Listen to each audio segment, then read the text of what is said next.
So as we know, CTEV consists of deformities like pronation of forefoot adductors, hindfoot varus, cavus, equinus. You can also divide the deformities in terms of dynamic deformity, which is mainly caused by soft tissue, and rigid deformity, which is mainly bony. Foot has multiple joints functioning in different directions with different axes of rotation, and ILIZAROV helps in three-dimensional correction of these deformities. ILIZAROV works on the principles of distraction osteogenesis and Wolff's law. ILIZAROV frame in CTEV consists of two types mainly: unconstrained frame and a constrained frame.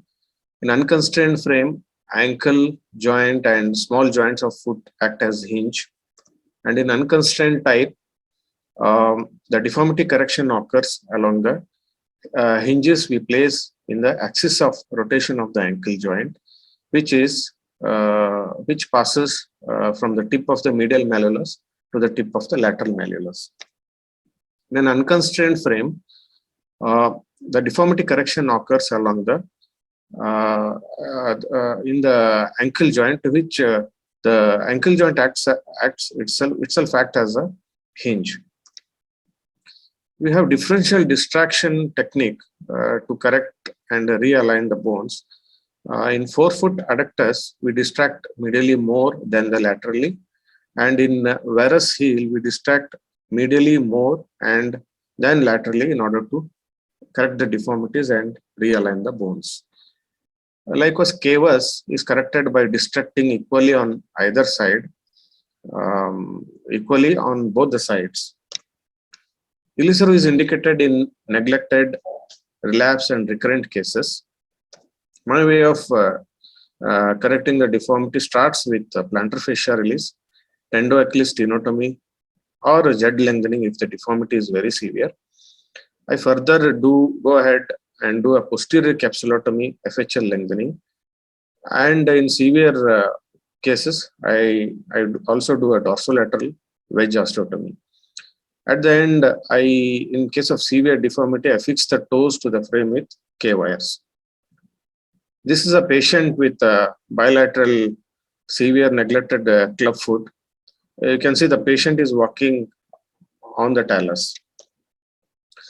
So here I proceeded with percutaneous plantar fascia release and percutaneous tendo-Achilles release.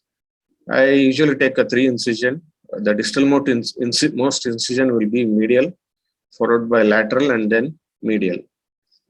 And I forcefully dorsiflex in order to stretch the incised tendon. Further, the two full rings base frame is constructed and mounted onto the tibia. And calcaneal assembly is constructed by using a half ring, and forefoot assembly is constructed by using a half ring in the forefoot. So the tibial base ring and the calcaneum ring is connected with the help of a universal hinge, and the calcaneum and the forefoot frame is connected by 2 connecting rods, medially and laterally. This is how the unconstrained frame looks at the end. This is the post-operative walking video of a same patient, where both the feet has been corrected wonderfully, and patient is happy. A patient has a painless plantigrade foot. This is another patient, a 19-year-old boy, presented to me with a bilateral neglected club foot. He had a severe deformity, so I proceeded with plantar fascia release and did an open Z lengthening. In the same incision, we can approach the posterior ankle capsule and did a posterior ankle capsulotomy, FHL lengthening, and release of the talofibular ligament in the same incision. Later, the callosity was excised, and after retracting the foot tendons, dorsolateral wedge osteotomy is done, and the osteotomy site is fixed with multiple K-wires. So this is at the end of the procedure. The residual deformity will be corrected by gradual distraction with the ILIZAROV frame. This is the pictorial presentation of dorsolateral wedge osteotomy. On the left side, this is the preoperative X-ray of the foot showing the varus deformity. After the osteotomy, the K-wires has been fixed. You can see the osteotomy is completely healed. And so this is the walking video of the same patient. Patient also had a knee deformity, but he refused to undergo knee surgery. This is the beauty of ILIZAROV. Patient can do early weight bearing.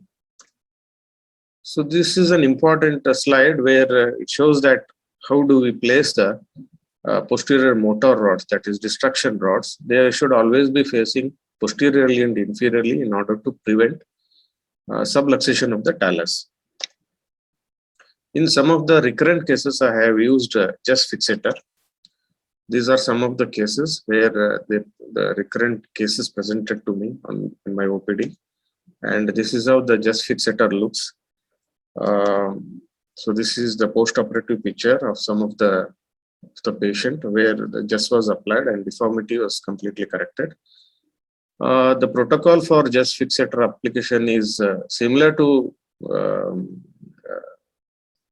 ILIZAROV, but here the distraction phase lasts for 1 week, followed by manual reposition. We have to take the patient to the OT under anesthesia. We have to remove the distractor, manually reposition, and then reapply the distractors. Once the deformity is completely corrected, holding patient is put in a holding phase where the fixator will be there, idle for 1 month to 6 weeks.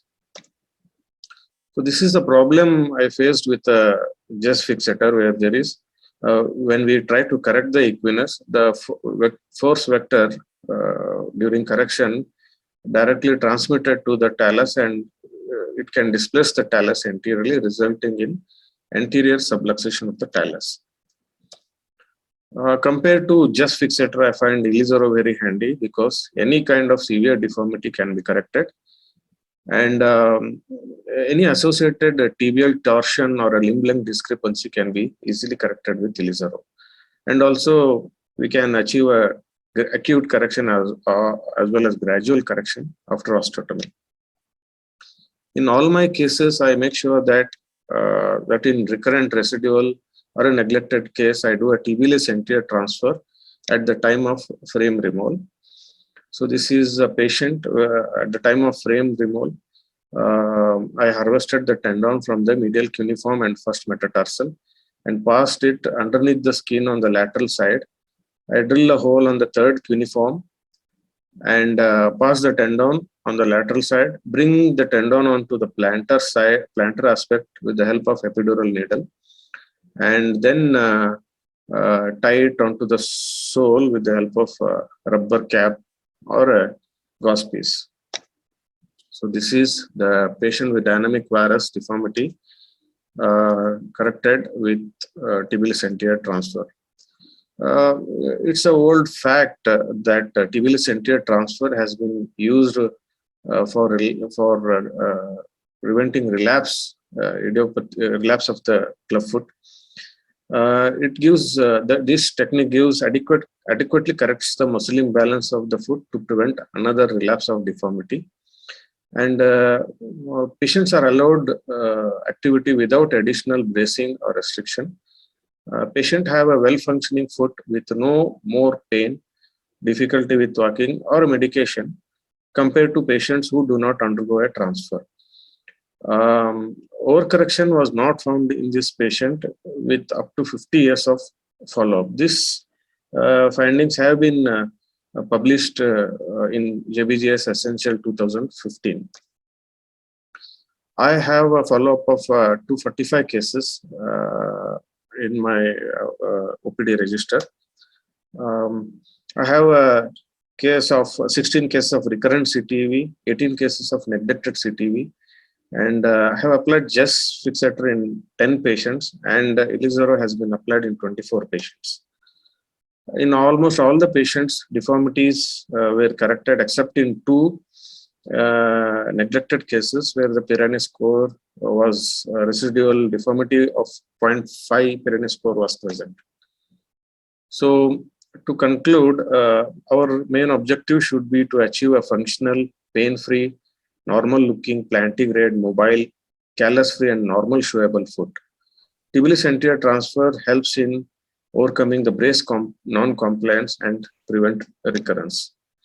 In resistant cases, plantar fascia release, endoachial stenotomy, and osteotomy should be used, and try to obtain correction in one surgery as much as possible. Thank you.